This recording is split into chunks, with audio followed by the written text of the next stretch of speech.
Welcome to the Design and Prosper podcast, episode 138. This is an Ask Kris and Donna episode where we are answering your questions. We have a question from a designer about paid versus free fonts. We have a designer dilemma about whether or not to change her business name. And we have a designer who is outgrowing her clients and is not sure what to do. Hey, I'm Kris. And I'm Donna. Welcome into this beautiful space where we have open and honest conversations about running a graphic design business. We'd love to help you throw imposter syndrome to the curb and position yourself as a high-end graphic designer.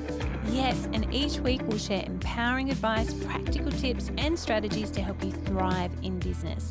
We are so happy you're here. Hey, welcome everybody. Welcome in. So today is questions.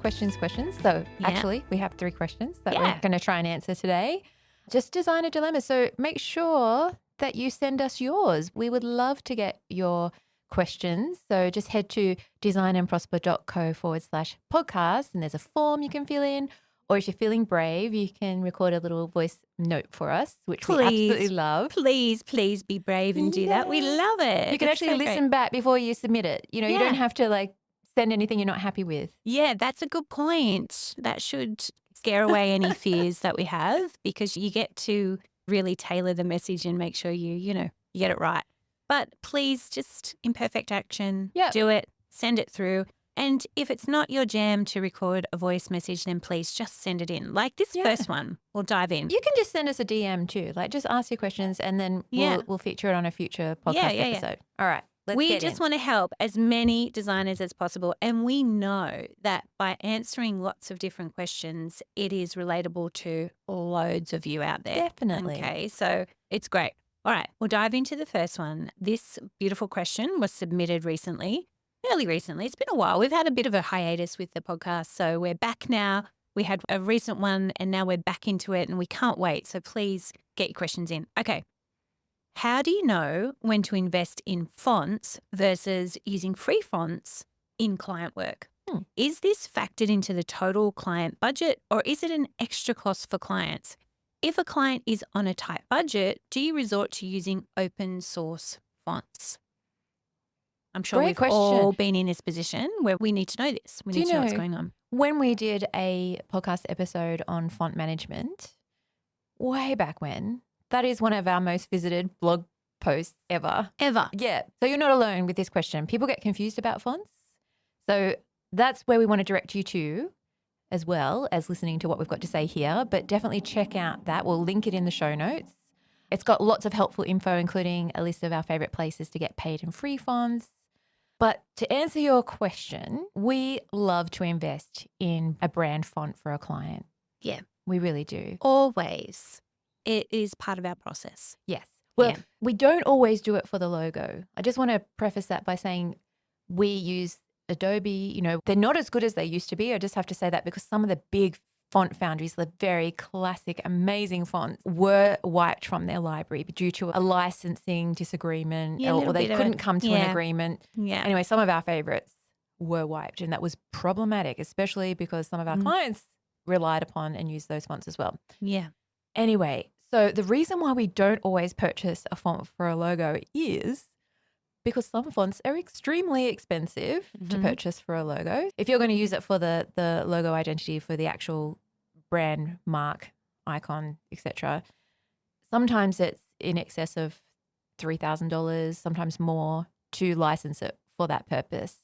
Not as the brand font. The brand font's separate. So for your headings and your titles and all that sort of primary thing. Typeface. You can absolutely purchase it for a fairly reasonable price. But as soon as your usage is logo, sometimes it goes right up. And that depends on the brand. Yeah. But there are incredible classic brands that we have created over the years that have been Adobe fonts. Yeah. But Adobe fonts are not free. They're not considered a free font. So we're talking about the free fonts that you see on the free font foundries out and about, and they can be risky. Yeah, they can be very problematic. Yeah. And the architecture of the font on some of the free font foundries isn't as considered as paid fonts that have been really carefully crafted, and you've got all of the variations and things like that. So that's a whole other conversation, isn't it?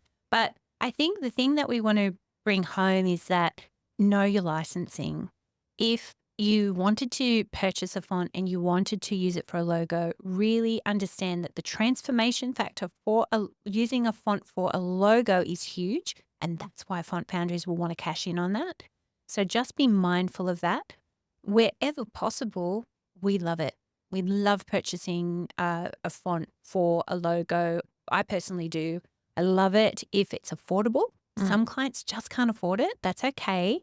And when we can't, what we love is tweaking it. Yeah. Okay. We convert that puppy to outlines. Oh, yeah. And then we add a nuance to that to make it their own. What we want is something that is so unique and bespoke that it would be too tricky for somebody just to rip it off, you know? Yeah. Like it might be you're using avant-garde or you're using Futura or whatever it is, and then you're tweaking it. You're making it yours. Bespoke. Yeah. Yeah, which is a really fun thing to do. So you don't always need to purchase fonts for a brand if you're using something like the Adobe software. Yeah. But there are lots of benefits for investing in paid fonts for your client. Yeah, absolutely. We love it. We love including it as a part of our process. We mention it up front in that initial briefing process where we say, we don't know how much this font will be. We don't know until we do the research. We've got to dive in. We've got to do the brand strategy. We get into that work, and then that work may take us down a path where we need to purchase a font for you. So we want to highlight it. It will be an additional fee, and we will get you that quote when and if we want you to purchase a font. And you can talk about the budget. Yeah, you can talk about the budget. You know, how does $200 sound? Yeah. Is that going to work in with your budget? Yeah, sure, that'd be fine. Oh, no, I'm not really sure that I'd want to spend $200 on a font. So that's the conversation you can have early on. Yeah, really early on. And it does make your job a lot easier when you know this, because you navigate which fonts that you're allowed to play with, I guess. Yeah. So the benefits of investing in a paid font is that you're going to have a uniqueness to your design. Yeah. You're going to have something that no one else has in the market. Yeah. Hopefully. Well, they can purchase it as well. But that's why even with paid fonts, Kris and I love tweaking. If it's a logo, we love making it our own by converting the final name to outline and then adding an extra element to that, or subtracting or combining in a way where no one else on the market will have that. A little surprise element. Yeah, that's right. Yeah. Yeah. Consider the type of client you're working with as well. If you're dealing with a large high-profile client or somebody who aspires to be high-profile or like a really large brand or they really want to grow, you would really consider that as an important part of the overall brand. Yeah. Yeah, but like Don was saying before, the free fonts, they might look okay on the surface. Yeah. But they aren't as beautifully formed a lot of the time. Like the characters can be a little bit off. Like, and you might not notice, it might be like the T is too narrow, or there's just something that's off about it. Or, you know, when you type it out, it requires a lot of adjustments, a lot of tracking, kerning. It just requires so much finessing, I guess, which is going to add to your budget in terms of time. Right. Absolutely. Yeah. So you're sort of shooting yourself in the foot by always going for free fonts, because you're going to have to work harder with it. Yeah. They make you work harder. There's nothing more fulfilling for me than working with a really beautifully well-crafted typeface. Yeah. From a font foundry who are really, really across all of that, and they're really discerning, and all of the variants are perfect, from the light to the italic to the bolds and the semi-bolds and the mids and all of that. You know that they have been crafted really carefully. Yeah. And you don't know that when the fonts are free. And something that's really important, I know that this is important for Donna as well, but it's very important to me as a designer, is when I'm choosing a brand font, so not necessarily for the logo, I'm talking about the brand font here, I want a wide range of characters. I want the special symbols. Yeah. I want international language support. I want to have all those things as part of a really premium font foundry that when I purchase it, it's going to have those things. I want a big font family as well. That's it. That's the font family needs to be extensive. Yeah. You need to have those options to you. Now, not to say you'll purchase all of them in one fell swoop. You might not. You want to have the option though. You want the option. So Yeah. you might purchase 2 or 3. But Kris and I have been absolutely, we can both put our hand up to this. We've purchased 1 to 2 to 3 fonts initially. And then we know we've got that backstop to be able to go to others when we've needed to. And we have. We're like, oh, we'd just like it to be a little bit thicker now. We'd just like another italic version of that. Let's go and have a look. And so we have a bit of a prerequisite. We go straight to the font family of a font that we like and go, how extensive is it? Is it going to support the growth of this brand? We want to know that's going to be there. Now, I just want to circle into really quickly, the more variants you purchase, the more expensive the investment is. Making sure your client can afford the investment is really, really important. So circling right back to that initial conversation, understanding how many users there will be at the client end is really important. Like, for example, Kris and I have worked with some really big blue chip and medium-sized companies where there've been multiple from 20 to 100 users. Now, if that's the case and you're recommending a really high-level bespoke brand font, that's going to be an incredibly expensive investment for that client. So we pay attention to that as well. We make sure that we really understand how many users there are going to be within this company, and then we build that in for growth as well. So that has to become a budget for their growth of their brand as well. Yeah, for sure. So having said all that about singing the praises of paid fonts, we have used free fonts, especially for websites and that sort of thing. There is some beautiful font foundries out there that I cannot believe are giving away some of their fonts for free. Yeah. So just be really careful when you're look at the usage rights, because some of them are for non-commercial use only. So just make sure it's not for personal use only, because that's sometimes the condition of the freebie. Yeah. We love Font Share. Beautiful fonts on there, really finesse, like some very good typographers working there. I'm not sure exactly how they're making their money. Yeah. But and we hope they are making their money because they are so clever. There's some stunning things there. Even Google fonts. Yeah. There's some incredible font foundries represented in Google fonts. Some very good classic options available with big font families. Yeah. I love that you're mentioning this, Kris, because it is important to note that there are some incredibly well-crafted free fonts out there.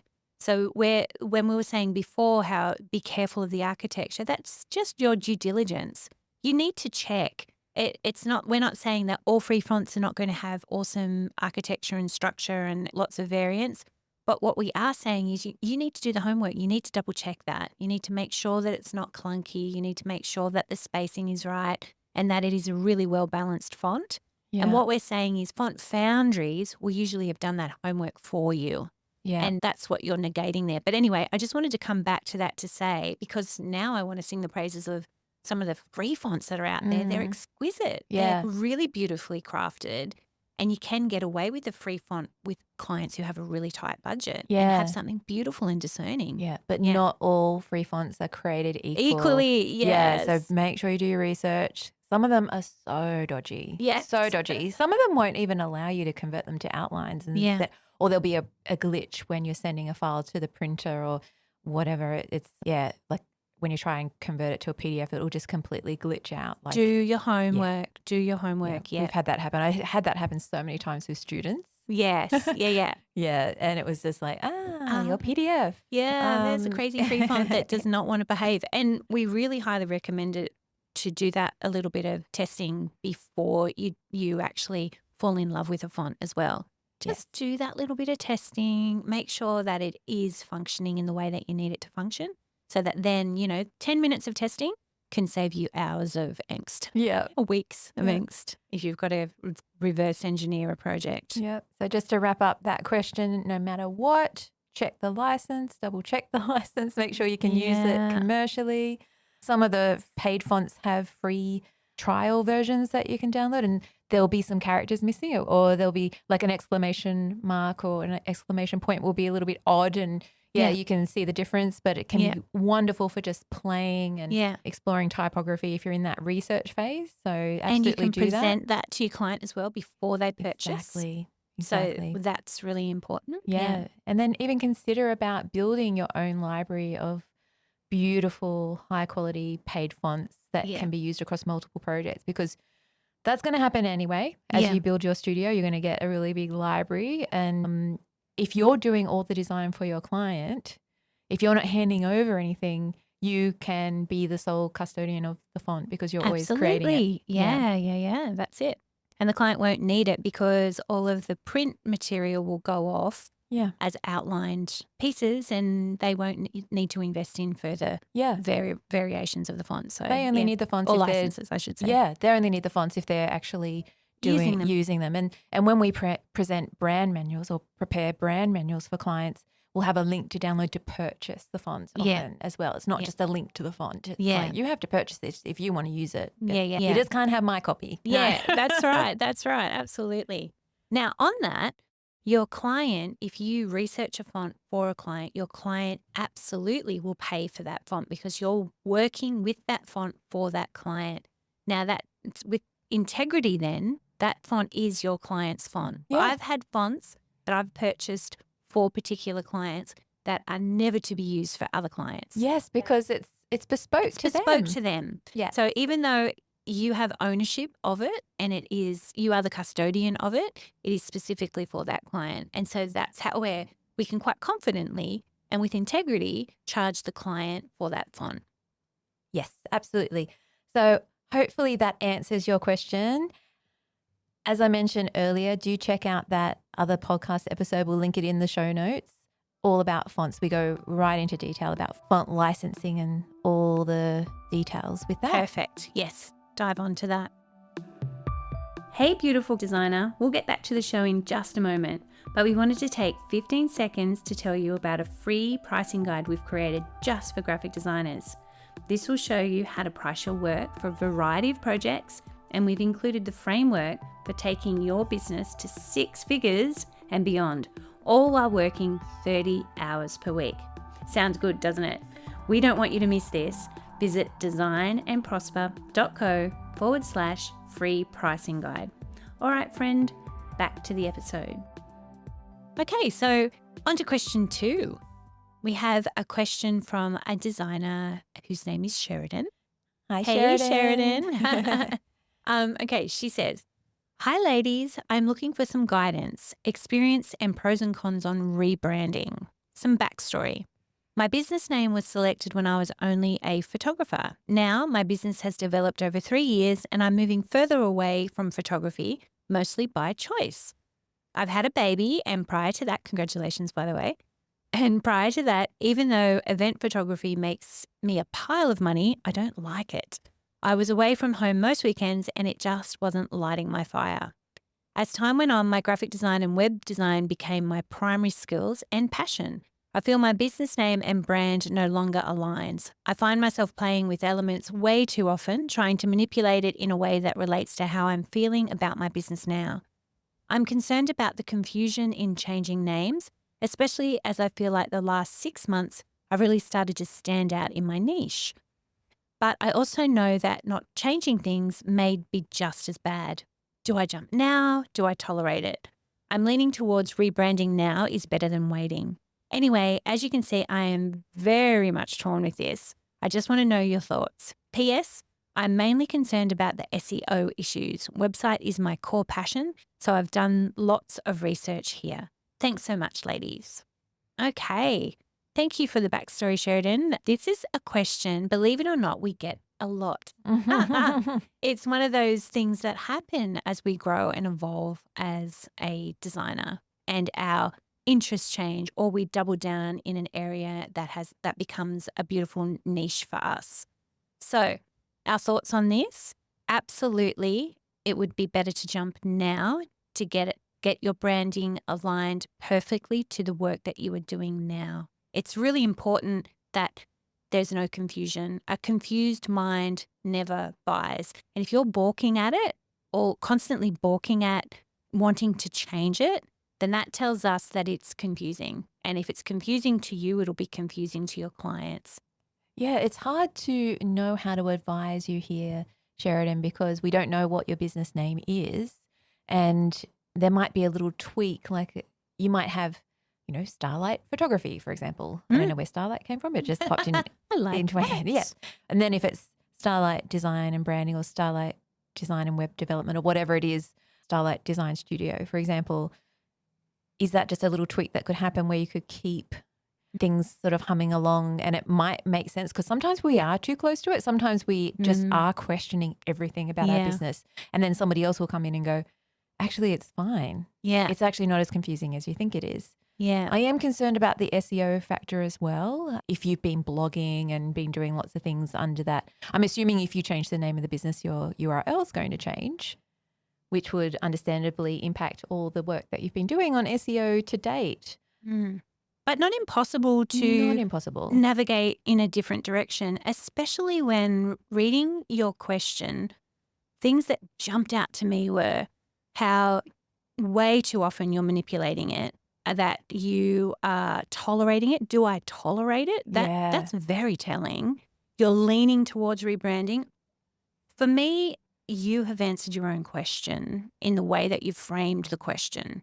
You've basically highlighted so many areas where it's not right. And if it's confusing again, I want to come back to that. No matter what it is, whether you stay and develop the name as it is or you move into a rebrand, it's important that your messaging is very, very clear. So what it might take for you is to actually revisit your business model, understand that. This is all the things we do in the academy. Understand your business model, understand who your client audience is, understand your messaging and get your messaging honed really, really well.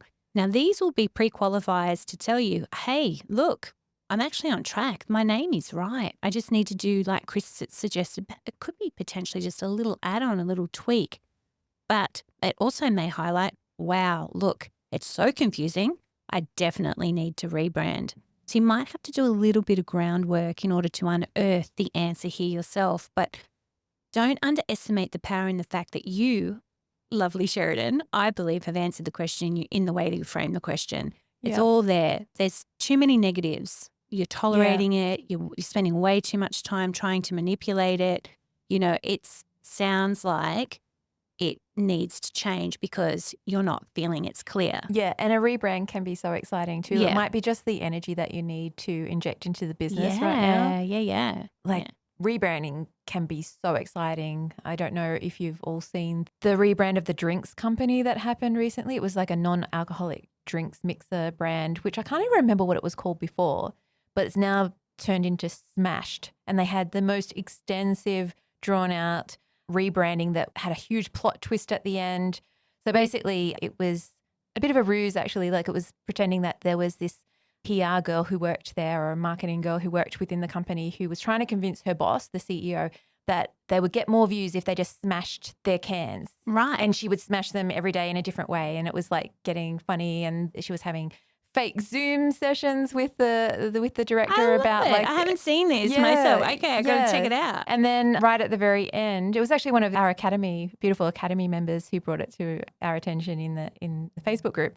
And I missed it. Oh no, I'm going to backtrack. I'm going to check this out. Check it out. But so what happened was the day of the launch, they actually exploded the cans. It was strapped to a car or something and it was like dynamite. And then she pulled away the rubble and pulled up this new can, which was smashed. Ah, nice. So she'd been smashing these cans for like 30 days at least. Yeah, love it. Smash was in the mind. Yeah. But that wasn't the brand name. Yeah. But then it became the brand name. And so love it was really clever. So clever. You don't have to go to that extent, of course, but you can have a lot of fun with a rebrand. Exciting. I love it. This might be stagnant, what you're working with now. Even if you have been building up some SEO, it might be time to jump ship, like you said, and dive into this new exciting business model. Yeah, I feel like that could be the way to go, but just based on your language, lovely. Yeah. And I think that if web design is your core passion, then SEO is very much a big part of that. So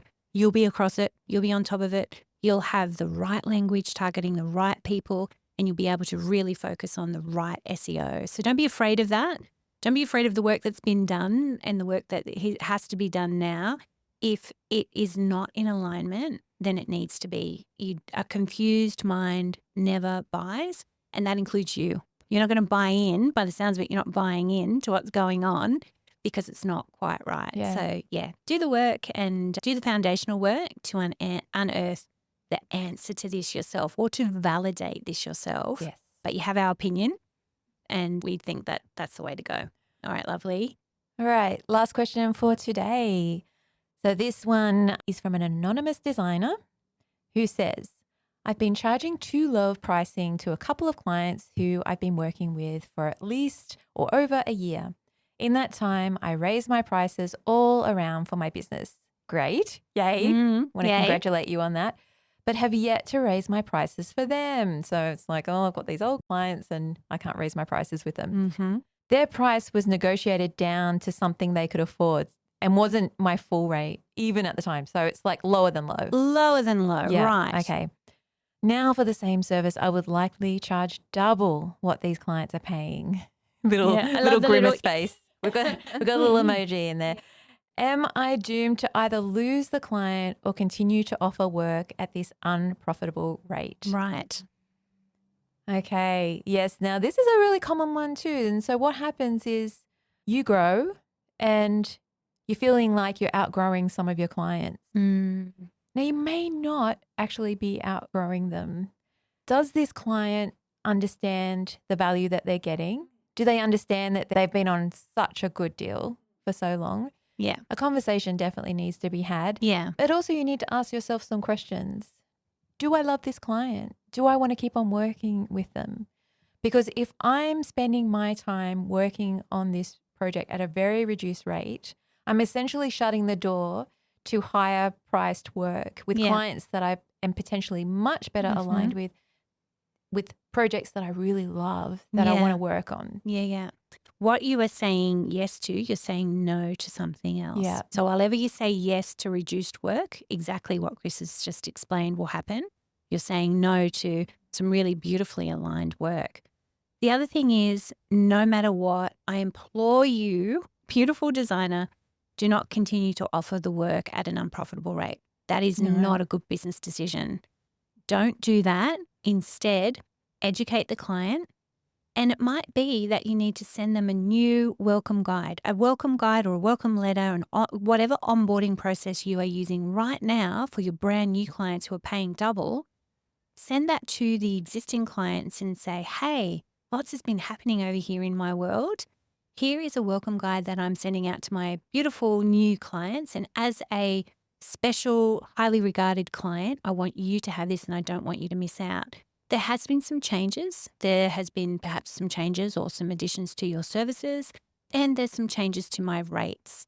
And then outline the rates for them so that they appreciate and understand what's going on there. Don't mention your hourly rate though. No. Just a side note, we don't like mentioning hourly rates.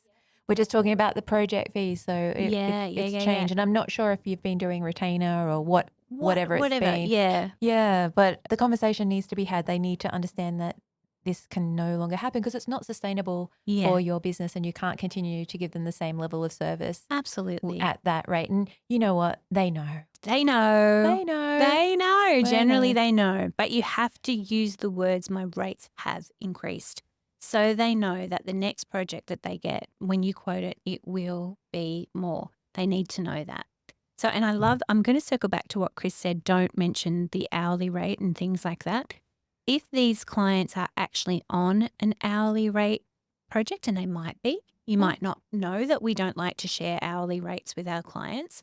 Even having that conversation with them around that you are moving from hourly rate offerings into project-based offerings is enough of a change that then when they come to you for their next project, you quote it accurately at double the rate and then send that proposal off to them. So they know A, your rates are increasing, and B, you're going into project-based pricing, which we won't unpack that here, but if you haven't got it yet, download our free pricing guide because our free pricing guide explains essentially how we like to price. We like to start out with hourly rates just for you as the designer behind the scenes so we know exactly what we're doing and what we're working on. And then we'd like to add a transformation or a complexity factor, which then gives it the final figure. So check out the freebie in order to actually get all the information on that.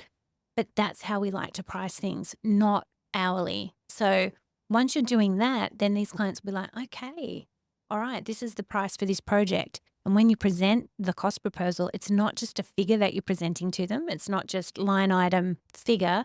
You're actually giving them a little bit more. Gone are the days where our cost proposals are just numbers on a page. Yeah. We speak to the value, and then they understand the value, and then they get the price, and it's a whole different experience for then getting people to sign off on premium price design. And for them, it's going to be premium price because it's double.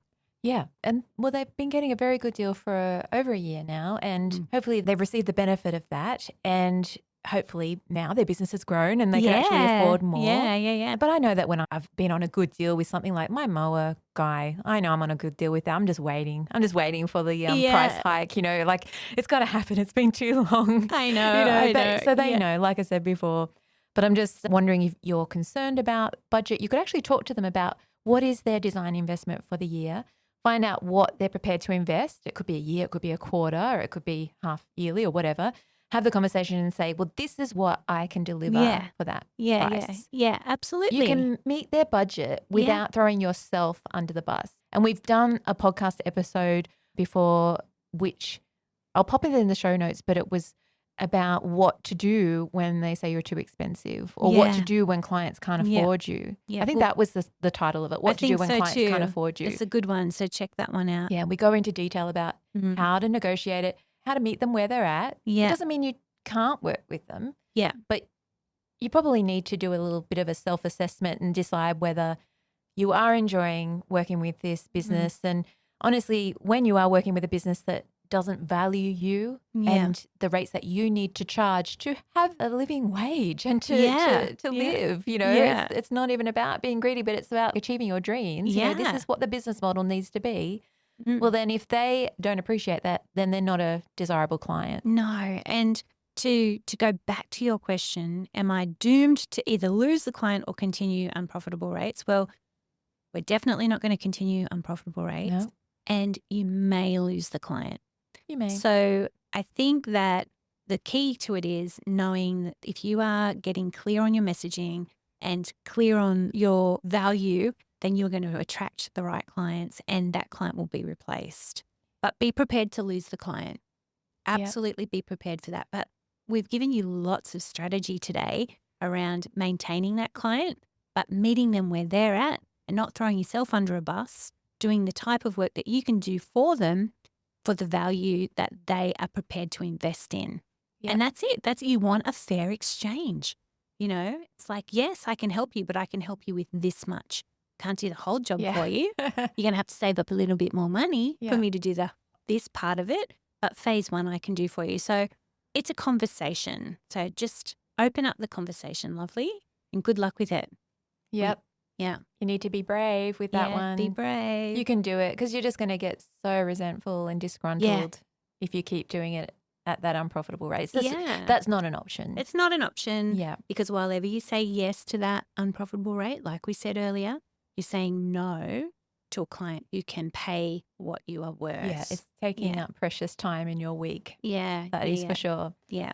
All right, so there are the questions answered for this week. We're going to do another episode like this coming out soon. We're going to try and do this regularly. We like the idea now of batching a few together. Yeah. Because I personally love listening to Q&A episodes of different topics and things. And we thought you might like it too. So let us know, how did that go? Did you like having a few in one, or do you like the little short, sharp ones? Yeah, let us know. Have a beautiful rest of your week, everybody.